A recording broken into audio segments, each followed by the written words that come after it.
Мен осы жерде туристік қызметте жасап жатырмын. 2 жыл көлемі болды.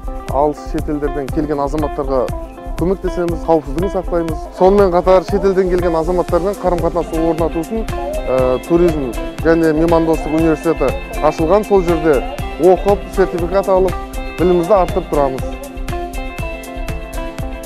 Бұл курс 3 күнге созылады. Енді 3 күнде өзекті мәселелерге тоқтап, керекті материалдар беруге тырысамыз. Бүгінгі таңда 450-ден астам полиция қызметкері осы курстарды өтті. Курстың бағдары туризмдегі құқықтық мәдениет, Түркістан облысының тарихы, жандандырылған, жаңартылған.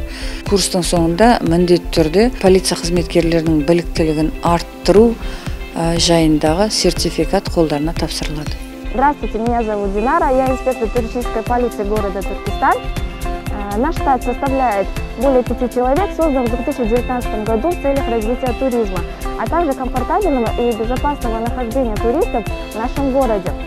Наша патрулируемая зона составляет 135 гектаров, включая в себя это мечеть под открытым небом Азирет Султан, Керуен-сарай, а также парк первого президента.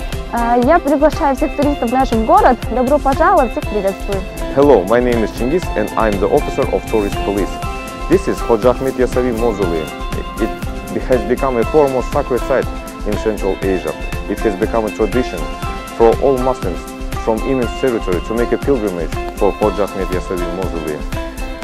21 Han is buried in the mausoleum. The most famous one is Ablai Han.